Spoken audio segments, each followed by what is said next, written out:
There's a hawk there. It's always there. Alright, going to get our eyes checked by my sister. Hey, we ate there last time, that Hurricane River. It's like a restaurant on a dock. SeaWorld. I was gonna pick these. The frame is $129, but my prescription's not too bad, so I'm gonna leave it.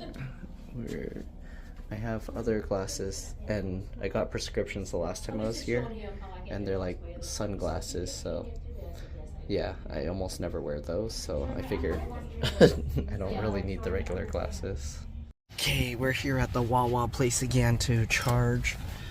The charging place is so far from my sister's house. It's like more than 20 miles. So since we already drove out 20 miles to go to my sister's place, I figured time to charge. And then we have something later today somewhat nearby. So instead of just sitting at my sister's house, wait, what is happening? Why is the... What is happening? The lock is fine. Why is it not going in? What is hitting here? What is hitting? Oh, this is bent. That's not good. Will I get electrocuted if I wiggle that myself?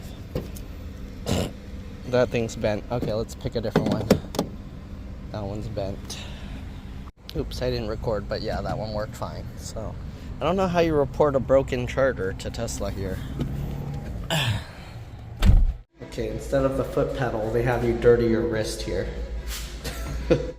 Okay, we're pretty much done. Let's unplug. And we got someone with a non-Tesla EV trying to plug in with their adapter over there. Trying to plug in.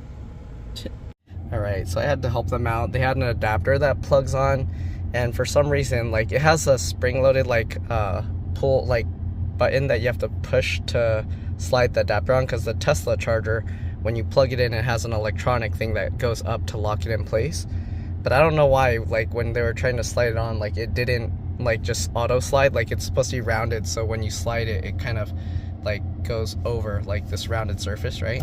But it wasn't, so I, like, found out you had to pull that latch to retract the thing manually and then put it in. But anyways, let's go. The lady that was trying to, like, plug in the car, she's like poked my hand, and I was like, do you see that? Like, I touched it. Like, are you the Cybertruck owner? I was like, and they said they test drove one and they really liked it, so I didn't know they were letting people, like, actually test drive them, so that's cool. Uh-oh, it's starting to rain. Maylee's gonna be running in the rain.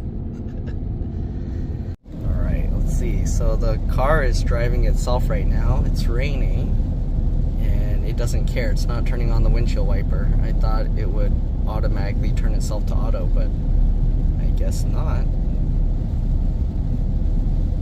Alright, we've got another rainy day, so let's wash the Cybertruck. It was covered in bugs and grossness from Florida. You don't need to watch the whole process. I'm just gonna wipe the whole thing down. Alright, see you guys later. Alright, it's all clean now, but the track meet was canceled because of the rain, just like I thought. As you can see, it's all clean now. Okay, so let's go. They all just drive in the grass. People are, like, recording the Cybertruck. What is this building?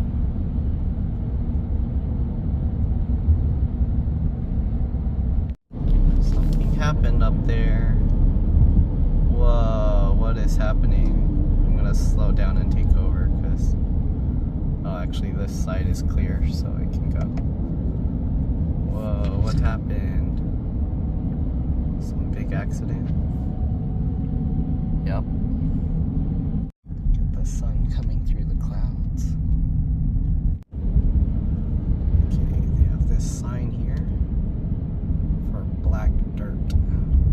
Now let me show you the other side. And on the other side, they just got black. Want to know what the dirt is they got on that black? What is that? Why is it just black? How are people going to know what that is? Call us for black. Just to get an idea of how wet I got washing my car. Got a rainbow here now. Can't see the rest of it.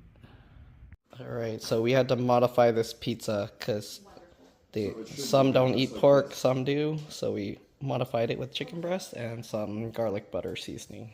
And here's the chicken pepperoni pizza. Looks good.